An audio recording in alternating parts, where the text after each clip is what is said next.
ഒന്ന് സ്കൂളിച്ച് മാറ്റിയില്ല ഒരു വൈദ്യുതി തളർന്നു നടക്കാൻ പറ്റാത്തതാണ്. യേശുവിന്റെ ശക്തി ഒഴുകട്ടെ നമ്മുടെ മധ്യത്തിലൂടെ നടക്കാനുള്ള കൃപ വരട്ടെ. ആയിരം വെള്ളം വാങ്ങിക്കട്ടെ. എല്ലാവരും സ്തുതിച്ചു പ്രാർത്ഥിക്കട്ടെ. സ്തുതികൾ ഉയരട്ടെ.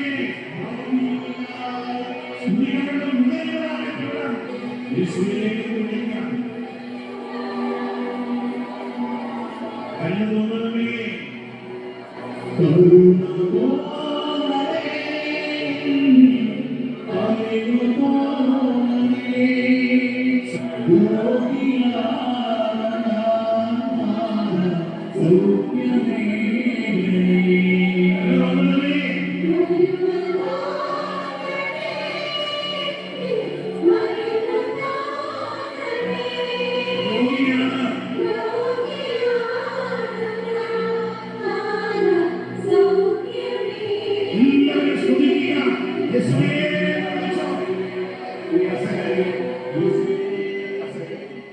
ബുദ്ധിമുട്ടാണ്.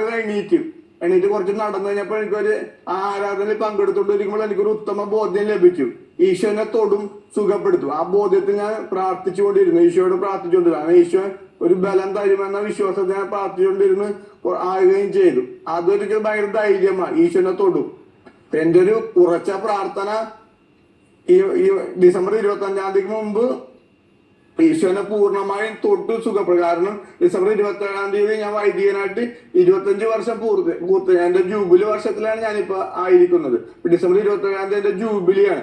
ജൂബിലിക്ക് മുൻപ് ഈശോനെ പൂർണ്ണമായും സൗഖ്യപ്പെടുത്തുമെന്ന പൂർണ്ണമായൊരു ബോധ്യത്തിലും വിശ്വാസം എനിക്ക് ഈ ധ്യാനത്തിലൂടെയും ആ സൗഖ്യാരാധന ശുശ്രൂഷ ലഭിച്ചു. അത് ഞാൻ ദൈവത്തിന് പ്രത്യേകം നന്ദി പറയുന്നു. പ്രിയപ്പെട്ടവരെ, ഞാൻ ഉറച്ചു വിശ്വസിക്കും ഈശോനെ തൊട്ട് സുഖപ്പെടുത്തും. ഈശോനെ അങ്ങനെ തൊട്ട് സുഖപ്പെടുത്തിയാൽ ഇനിയുള്ള എന്റെ ജീവിതം ഈശോയ്ക്ക് വേണ്ടിയുള്ളതായിരിക്കും. ഈശോ എന്താഗ്രഹിക്കുന്നവ ഈശോയുടെ സ്നേഹവും കരുണയും പ്രഘോഷിക്കുവാനും പകർന്നു കൊടുക്കുവാനും എന്നെ തന്നെ സമർപ്പിക്കുകയും ചെയ്യുന്നു.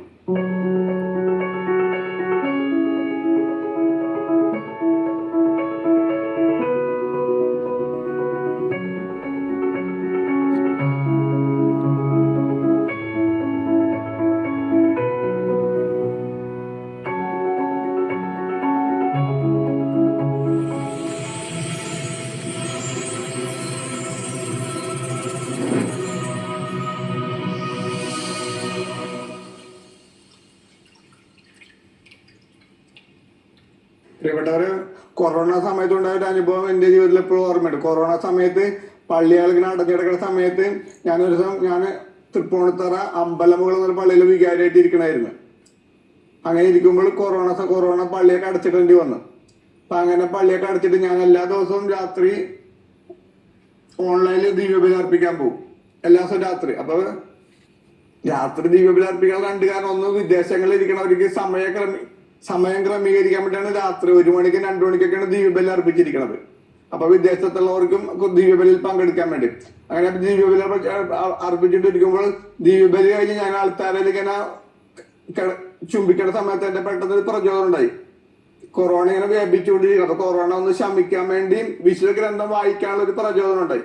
അപ്പൊ ഞാനങ്ങനെ അത് കഴിഞ്ഞ് കുർബാന ഞാൻ അവിടെ ആൾക്കാരെ തന്നെ ഇരിക്കുന്ന സമയത്ത് അപ്പൊ എന്റെ ഉള്ളിൽ പ്രചോദനം വന്നത് ഇങ്ങനെയാണ്: ലോകത്തിന്റെ എല്ലാ മണിക്കൂറിലും ആരെങ്കിലും ഒരാൾ ലോകത്തിന്റെ എവിടെയെങ്കിലും ഇരുന്ന് തിരുവചനം വായിക്കണം. ഞാനൊരു പ്രാർത്ഥനാ കൂട്ടായ്മ രൂപീകരിച്ച് അങ്ങനെ 24 വരെ സംഘടിപ്പിച്ചുകൊണ്ട് ഞാൻ പരിചയമുള്ളവരെ ബന്ധുക്കളെയൊക്കെ 24 വരെ സംഘടിപ്പിച്ചുകൊണ്ട് ഒരു പ്രാർത്ഥനാ കൂട്ടായ്മ ആരംഭിച്ചു. അങ്ങനെ ഓരോ മണിക്കൂറിലും അവർ ഓരോരുത്തർക്ക് സമയം വിഭജിച്ചു കൊടുത്ത് അങ്ങനെ ഒരു ഗ്രൂപ്പായി, 2 ഗ്രൂപ്പായി, 4 ഗ്രൂപ്പ്, അങ്ങനെ 250 ഗ്രൂപ്പ് വരെ ആയി.